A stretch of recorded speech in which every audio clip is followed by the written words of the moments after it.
Welcome to Shahi Effect. Nirmala Sitharaman ji Pinarayi വിജയനോടൊപ്പം ഒരു ചായ കുടിച്ചതുകൊണ്ട് അതൊക്കെ രാഷ്ട്രീയത്തില് ഉള്ള ഒരു നടപ്പ് മര്യാദകൾ മാത്രമാണ്. അവർ കാണുന്നു, ഒരു കേട്ടസി കോൾ, ഒരു വിസിറ്റ്, ഒരു ചായ കുടി, അതിനപ്പുറം ഒന്നുമില്ല. രമേശ് ചെന്നിത്തലയ്ക്ക് ഇത് എത്ര വർഷമായിട്ട് യഥാർത്ഥ കൈകോർക്കൽ ആര് തമ്മിലാണ്? കേരളത്തിൽ ഏത് വിഷയം നിങ്ങൾ എടുത്ത് നോക്കിയാൽ ആര് തമ്മിലാണ് കൈകോർക്കുന്നത്? ഇവര് തമ്മിലല്ലേ. ഞങ്ങൾ തമ്മിൽ എന്ത് കൈകോർക്കാനാ? പിണറായി വിജയനെ ആ KV തോമസ് കൂട്ടിക്കൊണ്ടുപോയി അദ്ദേഹത്തിന്റെ ഒരു കലാപരിപാടിയാണ് ഇതൊക്കെ.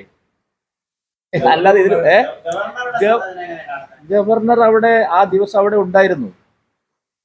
മുഖ്യമന്ത്രിയും ധനകാര്യമന്ത്രിയും ഒരു ചായ കുടിക്കാൻ വരുമ്പോ ഗവർണറെ ഒരു ചായ കുടിക്കാൻ വിളിച്ച് ഞാൻ ചോദിക്കട്ടെ, ഗവർണർ ഏതെങ്കിലും ഒരു വിഷയത്തിൽ നിലപാട് മാറ്റിയിട്ടുണ്ടോ?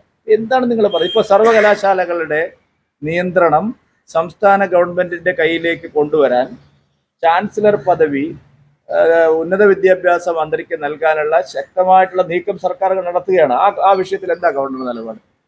അപ്പൊ ഗവർണർ ഒരു ചായ കുടിച്ചതുകൊണ്ട് അതിപ്പോ എല്ലാ സംസ്ഥാനങ്ങളിലും പതിവുള്ളതാണ്. ദില്ലിയിലൊന്നും ഒരു ചായ കുടി ഒരു വിഷയമേ അല്ല. മന്ത്രിമാരെല്ലാവരും വന്ന് കാണുകയും ചായ കുടിക്കുകയും പോവുകയൊക്കെ ചെയ്യണം. അതിനെയൊക്കെ രാഷ്ട്രീയമായിട്ട് ഇവിടെ എന്തോ കാര്യം. ഞാൻ ചോദിക്കട്ടെ, ഈ കൈകോർക്കലൊക്കെ ഇങ്ങനെ ചായ കുടിച്ചുകൊണ്ടാണ്? ആരെങ്കിലും ചായ കുടിച്ച് കൈകോർക്കോ? എന്താണ് ഈ പറഞ്ഞതിന് അർത്ഥം? ഗവർണർ സ്വാഭാവികമായിട്ടും അവിടുത്തെ UDF എംപിമാരാണ് അധികവും.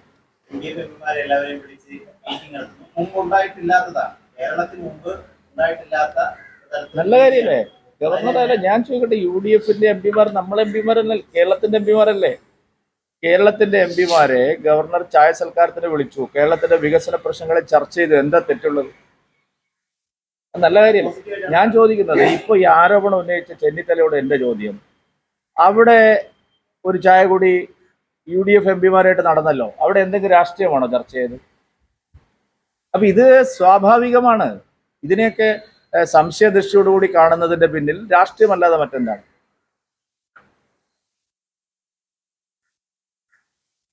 അറിയിക്കും,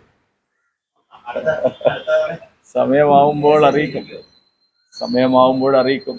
രഹസ്യമായിട്ട് നടത്താൻ പറ്റില്ലല്ലോ. പിന്നെ എല്ലാവരും അതാണ്. നിങ്ങളെ CPM പോലെയല്ല, ഞങ്ങള് ധാരാളം ആൾക്കാർ ഈ പദവിക്ക് അർഹരായിട്ടുള്ള ആൾക്കാർ ധാരാളം ഉണ്ട്. പണ്ടത്തെ പോലെയല്ല ആരെങ്കിലും ഒരാളെ തീരുമാനിക്കുക എന്നുള്ളതല്ല. ഇപ്പൊ ധാരാളം ആൾക്കാരുണ്ട്. ശ്രീ രാജീവ് ചന്ദ്രശേഖർജി ഉണ്ട്, ശ്രീ V മുരളീധരൻജി ഉണ്ട്, ശ്രീമതി ശോഭാ സുരേന്ദ്രനുണ്ട്, ശ്രീ MT രമേശ് ഉണ്ട്, ശ്രീ PK കൃഷ്ണദാസ് ഉണ്ട്, അങ്ങനെ ശ്രീ N രാധാകൃഷ്ണനുണ്ട്. അങ്ങനെ നിരവധി ആളുകൾ ഈ പദവിയിൽ ഏറ്റെടുക്കാൻ യോഗ്യരായിട്ടുള്ള ആളുകൾ പാർട്ടിയിലുണ്ട്. അല്ല, ഞാൻ പറയും, ഇവരെല്ലാവരും ഉണ്ട്. ഇവരെല്ലാം യോഗ്യരായിട്ടുള്ള ആൾക്കാരാണ്. ഇനി ഇതല്ലാതെ ആരെങ്കിലും വരണം എന്ന് വിചാരിച്ചാൽ അതും ആവാം. അതല്ല, ഞാനിവിടെ ഇരുന്ന് പറയുന്നതല്ലല്ലോ അത്. അല്ലല്ല, ഞാൻ പറഞ്ഞല്ലോ, ഈ കാര്യത്തിൽ ഞങ്ങൾക്കിടയിൽ യാതൊരു അവ്യക്തതയും ഇല്ല.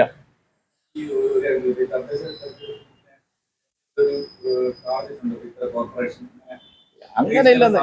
ഞങ്ങളിപ്പോ 20% വോട്ടിലടുത്ത് എത്തിയിട്ടുള്ള ഒരു മുന്നണിയാണ്. അപ്പൊ ഏതെങ്കിലും ലോക്കൽ ബോഡി പിടിക്കുക എന്നുള്ളതല്ല, സംസ്ഥാനത്തുടനീളം അതിശക്തമായിട്ടുള്ള പ്രസൻസ് കാണിക്കുക എന്നുള്ളതാണ്. തിരുവനന്തപുരത്ത് മാത്രമല്ല, ഒത്തിരിയേറെ സ്ഥലങ്ങളിൽ ഞങ്ങൾ നല്ല, ഇപ്പൊ ഉദാഹരണത്തിന് ഞാൻ പറയാം, 1600, നിങ്ങൾ വിശദമായിട്ട് വിലയിരുത്തി നിങ്ങൾക്ക് മനസ്സിലാവും, 1640 വാർഡുകൾ കഴിഞ്ഞ അവിടെ ഞങ്ങൾ ജയിച്ചു. അതേസമയം 2900 വാർഡുകളിൽ ഞങ്ങൾ തൊട്ടടുത്ത് 2ാം സ്ഥാനത്താണ്. ഇവർ LDFും UDFും സഹകരിച്ച് വോട്ട് ചെയ്തുകൊണ്ട് മാത്രമാണ് 2900 വാർഡുകൾ ഞങ്ങൾ തോറ്റത്. ജസ്റ്റ് തേർഡ്, അതായത് 2ാം സ്ഥാനവും 3ാം സ്ഥാനവും തമ്മിൽ വിരലെണ്ണാവുന്ന വോട്ടുകളുടെ വ്യത്യാസത്തിൽ 1500 വേറെയുണ്ട്. കേരളത്തിലാകെയുള്ള തദ്ദേശ വാർഡുകളിൽ ഏതാണ്ട് 5000-ലധികം സ്ഥലങ്ങളിൽ ഞങ്ങൾ നിർണായകമായ ശക്തിയാണ് കേരളം കഴിഞ്ഞ 5 കൊല്ലം മുമ്പ്. ഇപ്പൊ രാഷ്ട്രീയ സാഹചര്യത്തിൽ വലിയ മാറ്റങ്ങൾ വന്നിട്ടുണ്ട്. അതുകൊണ്ട് ഏതെങ്കിലും ഒരു കോർപ്പറേഷൻ, ഏതെങ്കിലും ഒരു മുനിസിപ്പാലിറ്റി അങ്ങനെ ലക്ഷ്യം വെക്കുന്നില്ല. സംസ്ഥാനം മുഴുവൻ ശക്തമായിട്ടുള്ള സാന്നിധ്യം ഉറപ്പാക്കാൻ ആവശ്യമായിട്ടുള്ള തയ്യാറെടുപ്പുകളാണ് ഞങ്ങൾ നടത്തുന്നത്. ഈ കഴിഞ്ഞ ലോക്സഭാ തിരഞ്ഞെടുപ്പ് കഴിഞ്ഞോടുകൂടി CPM-ന് ആകെ ഒരു പരിഭ്രാന്തി വന്നിരിക്കും.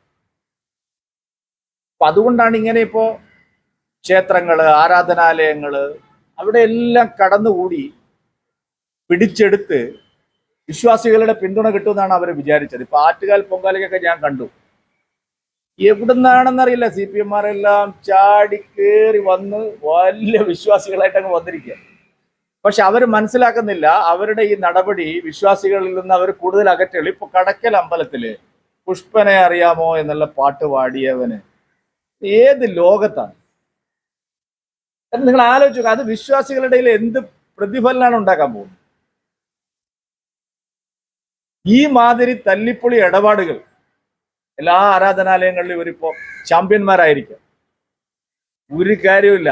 വിശ്വാസികൾ ആരാണെന്നും അമ്പലം പൊളിക്കാൻ നടക്കുന്നവർ ആരാണെന്നും ഈ നാട്ടിലെ ജനങ്ങൾക്ക് നന്നായിട്ട് അറിയാം. ഇവർ വിചാരിച്ചത് BJPക്ക് വോട്ട് കൂടുന്നത് ഈ ക്ഷേത്രങ്ങളിലെല്ലാം ഉള്ള വിശ്വാസികളുമായി ബന്ധപ്പെട്ട് അവർ പ്രവർത്തിക്കുന്നതുകൊണ്ട് മാത്രമാണെന്നാണ്. അതാണ് വിലയിരുത്തൽ. ഇപ്പൊ നിങ്ങൾ കണ്ടില്ലേ സംസ്ഥാന സമ്മേളനത്തിന്റെ വിലയിരുത്തൽ. പക്ഷെ ഈ മാതിരി ആൾക്കാര് അമ്പലത്തിന് അടുത്തേക്ക് പോയാൽ ആളുകൾ ഓടിക്കില്ലേ, വിശ്വാസികൾ ഓടിക്കില്ലേ പുഷ്പനെ അറിയാമോ എന്നുള്ള പാട്ട് പാടാൻ? എന്നിട്ട് അത് വലിയ ആഘോഷമാക്കിയിട്ട് പാടുകയാണ്. ഞാൻ ചോദിക്കട്ടെ, വേറെ ഏതെങ്കിലും ഒരു ആരാധനാലയത്തിലാണെങ്കിൽ ഇത് നടക്കുമോ കേരളത്തിൽ? ഇത് ഭൂരിപക്ഷ സമുദായത്തിന് നന്നായിട്ട് അറിയാം. CPMനെ അവരിനി എത്ര തവണ ഗംഗയിൽ മുങ്ങിയാലോ അവരെ ജനം വിശ്വസിക്കില്ല. അമ്പലം തകർക്കാൻ നടക്കുന്നവരാണ് അവർ.